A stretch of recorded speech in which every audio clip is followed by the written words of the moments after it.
어쨌든 계엄 해제 후 이틀째를 맞아서 이번 계엄이 어떤 과정을 통해서 진행이 됐던 건지 핵심 인물이 있는 거죠. 김용현 전 국방부 장관. 예. 여기에 대해서 여러 언론들이 좀 취재가 됐습니다. 중앙일보에서는 이렇게 얘기하고 있습니다.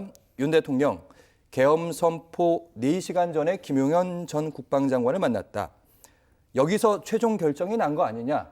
다른 장관들은 몰랐고 심지어 대통령실 참모도 몰랐는데 이런 얘기인 거죠. 동아일보 계엄 당시에 군 지휘부에 한데 모인 장면을 묘사하듯이 기사를 썼는데 3일 밤 합참청사 지하의 전투 통제실에서 김용현 장관이 군 지휘부 등 50여 명을 모아놓고 반말을 섞어가면서 지침을 내리고 있다. 사실 이 자리에서 다른 참석자들 한 50명쯤 되는데 아무도 뭐 회의를 한 것도 아니고 김 전 장관만 전화기 붙들고 바쁘게 막 지휘했다는 거예요. 그리고 이데일리의 보도 이렇습니다. 비상계엄 선포 뒤에 용산 참모진 중에 한 명이 한동훈 대표에게 파국이다. 문자 메시지를 보냈다. 뭐 지금까지 언론 보도를 통해서 보니까 대통령실도 장관들도 심지어 이제 계엄 사령관조차도 비상계엄이 선포된 거를 직전에 알았다 이런 얘기들이 나오고 있는데 윤석열 대통령과 김용현 전 장관 4시간 전에 결정된 것인가? 하지만 그 전에 있었던 여러 가지 얘기들도 있잖아요. 그러니까 지금 보도 일부를 전해주셨는데요. 그 보도 안에 들어가 있는 내용을 또 제가 말씀을 드리면은요. 윤 대통령이 평소에 주변 사람들한테 확 계엄해버릴까라는 얘기를 종종 했다고 합니다. 그러니까 대통령의 머릿속에 그러니까 윤 대통령은 지극히 자기중심적인 사고를 하는 스타일이잖아요. 경로도 굉장히 많이 하고요.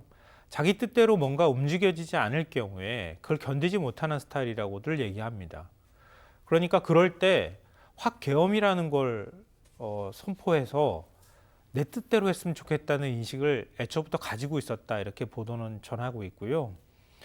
그런 상황에서 지난 8월에 김용현 당시 경호처장을 국방부 장관에 임명할 때부터 윤 대통령의 머릿속엔 그 계엄 카드가 있었던 것 아니냐 뭐 이렇게 또 해석을 합니다.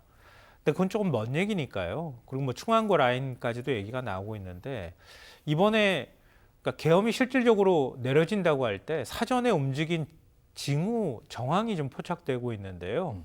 4시간 전이라고 하는 것은 저는 즉흥적인 결정으로서 계엄령 선포에 대한 얘기는 성립이 될 수 있겠지만 계엄을 준비하는 얘기까지 가는 거는 4시간은 너무 짧아요.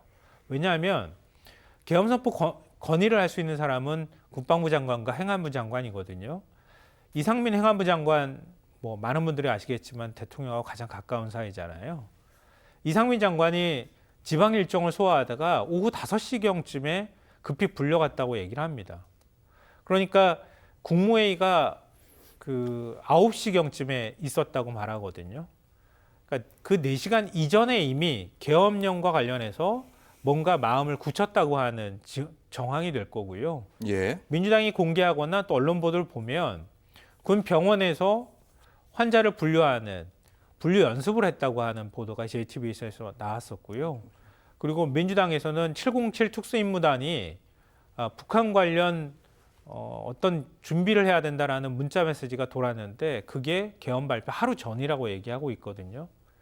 그러니까 앞서 제가 말씀드렸던 건 조금 먼 얘기라고 말씀드렸지만 그 사이에 김용명 국방부 장관하고 윤석열 대통령 그리고 충안고 라인 그리고 그 김용현 장관하고 굉장히 전 장관하고 굉장히 가까웠던 육사 선후배들 사이에선 그러니까 최소한 특수전 사령관이나 아니면은 수방사령관 이런 몇몇들은 뭔가의 논의가 오고 가고 그러니까 최소한 그 움직임은 있었을 가능성이 매우 높다. 그러니까 이게 실제로 실행되느냐 안 되느냐의 문제를 떠나서 어찌됐든 계엄이라고 하는 뭔가의 논의들은 그 이전부터 아주 친밀한 관계 속에서 있었다고 보는 게 타당한 분석이지 않을까 싶어요. 단순히 4시간이 아니라 이제 최소한 하루 이틀 전부터 뭔가 있지 않았을까 이런 말씀 좀 해주셨는데 뭐 공식 입장까지는 아니지만 윤 대통령의 입장은 대충 이런 겁니다. 법에 따른 계엄이었고 법에 따라서 계엄을 해제했다. 그러니까 이번 계엄은 친위 쿠데타 성격은 아니었다 이렇게 얘기하는 건데 그럼에도 불구하고 이상한 장면은 두 가지가 있습니다. 방금 이제 김성환 평론가께서 얘기하셨던 하루 전에 군병원이 대량 환자 발생하는 훈련을 했다. 이런 부분이 있었고요. 장성철 소장님. 네. 그리고 국회에 투입된 여러 계엄군들의 모습을 봤을 때 이 탄창을 차고 있는데 이게 실탄이 아니었느냐? 근데 일단은 실탄은 아니었고 공포탄이었다라는 그러한 보도가 나왔기 때문에 이거 실탄 여부는 좀 국회 현안 질의 과정 중에서 사실관계가 좀 더 밝혀져야 될 것 같다라는 좀 생각이 들고요. 어쨌든 뭐 계엄 선포 하루 전에 군병원에서 환자 폭증 대비 훈련했다고 하는데 이것을 결과론적으로 계엄을 하기 전에 사전 점검 이렇게 보긴 좀 어려울 것 같고 군에서는 통상적인 훈련이다. 이런 것들을 1년에 뭐 몇 번씩을 해야 진짜 전쟁이 나서 환자가 폭증했을 때 의료 시스템을 어떻게 가동할지에 대한 대비태세 훈련이지 이거를 실탄을 지급을 해서 뭐 불미스러운 사건이 나서 희생자가 나오고 다치는 사람 많으면 군병원에서 어떻게 처리할까 이런 식으로 꿰어 맞추는 것은 조금 과한 해석이 아니냐라는 생각이 듭니다.